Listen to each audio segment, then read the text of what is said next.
the OSCE doesn't have enforcement mechanisms. It's the governments individually that must follow through on the recommendations that you're providing, that the OSCE is providing about the situation in their countries. What kind of follow-up has there been when you have reported on incidents of anti-Semitism in particular countries? Are the governments springing to action and appointing someone to look after this and to solve this issue? You know, the position was created. I came in 2009, but it created at a time when governments were really only beginning to focus on the problem. That was true even in the U.S. Yeah. It was also in 2004 that we had legislation to create this office for a special envoy on monitoring, combating anti-Semitism at the State Department. The first person wasn't actually appointed until 2006. Also in 2004, I worked closely with the European Monitoring Center on Racism and Xenophobia. They did their own survey almost at the same time as we were preparing for that Berlin conference on anti-Semitism in the EU. And there was limited data available or opinion surveys to give them a full picture. So they interviewed Jewish leaders. And the interviews with Jewish leaders came back with very troubling views. I mean, many European Jewish leaders were very uncertain at this point about their future, about what has been going on.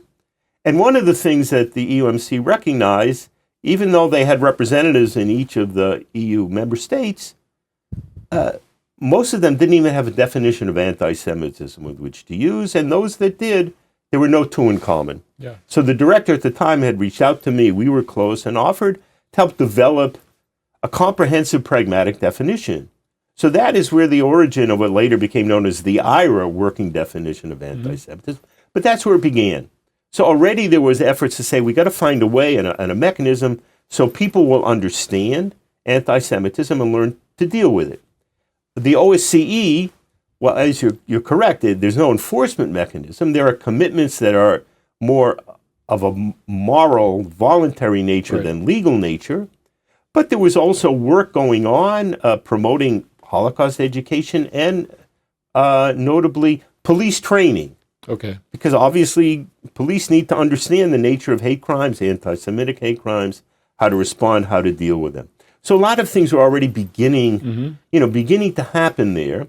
And one of the roles that I have as the personal representative is to take the issue up in individual countries, individual participating states. I can make an official visit. It's a bit complicated and bureaucratic to get it set up. But I would go, I would meet with Jewish community leaders, and I meet with representatives in government. And the result of that would be a formal report and recommendations that would be presented to the Permanent Council of the OSCE. This is all of the ambassadors meeting weekly in Vienna. And, sometimes you could say it draws notice, and sometimes it appears to get filed away.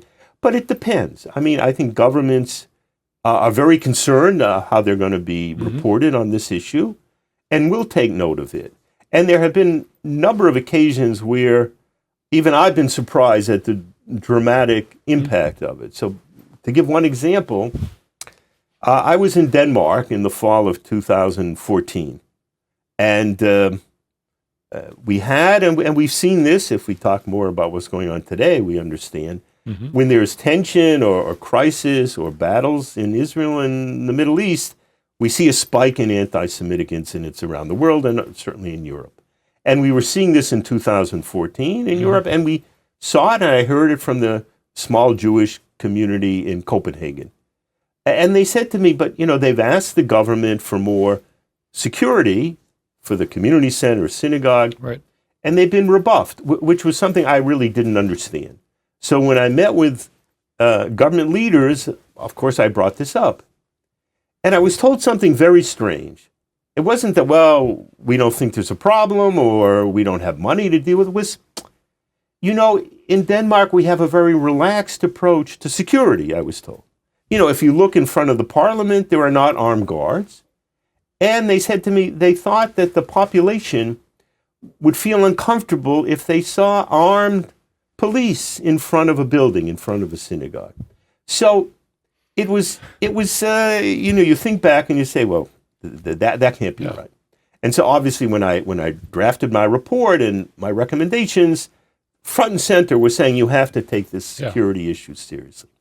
Well, tragically, in February, there was a terrorist attack, and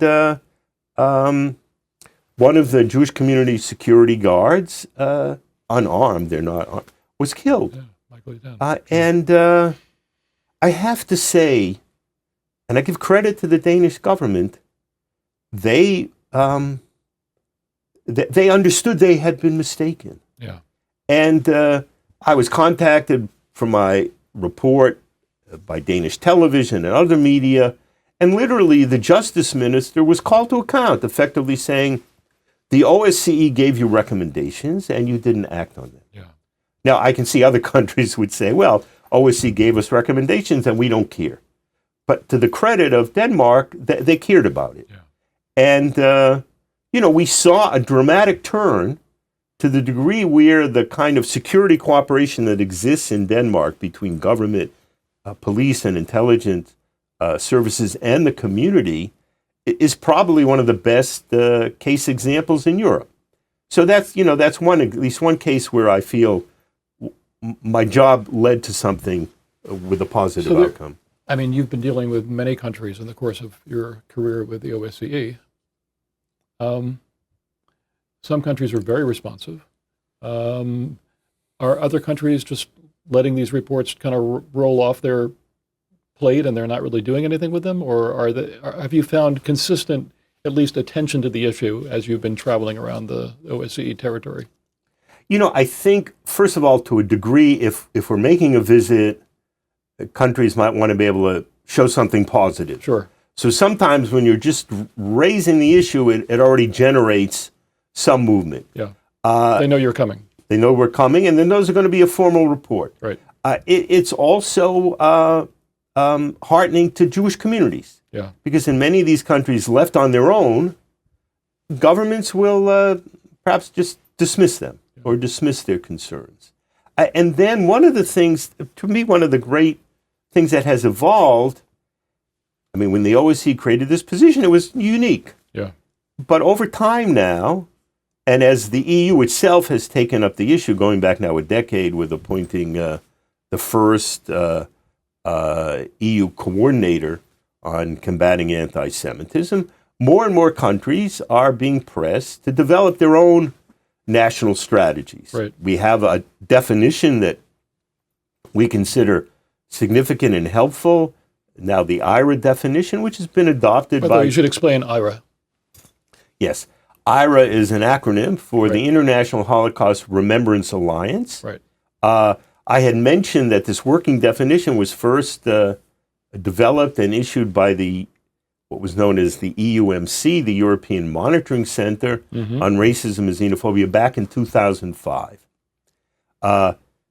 The EUMC went out of business effectively. It was taken over by the EU Agency for Fundamental Rights in 2009. It ultimately determined that body, FRA, didn't have a mandate to define intolerance issues and so on. So ironically, we were speaking of the EUMC working definition, which was gaining more and more adherence, I want to say, being used, as I mentioned, police training, the UK and other OSCE states, adopted effectively for use by the State Department in Washington, etc. So in a way, it was a kind of orphan definition. Yeah. And the International Holocaust Remembrance Alliance, which was a grouping going back to 2000 of countries to address, again, as it says, the issue of Holocaust education and remembrance, had also taken up addressing Holocaust denial. It had developed a definition for that. And they thought, at the time it was chaired in 2016 by Romania, that the IHRA could adopt this definition. And ultimately they did. So in May of 2016, it was formally adopted by IHRA members. It was very much the same definition that we had developed by the UMC with some minor edits. So since then, it's been referred to as the IHRA working definition. By the way, it should be pointed out, because people write about this all the time and speak about it all the time. the IHRA working definition of anti-Semitism does not preclude criticism of Israel. Can you make that point? You know, there are two key caveats to that definition. Again, they go back to 2005. Right.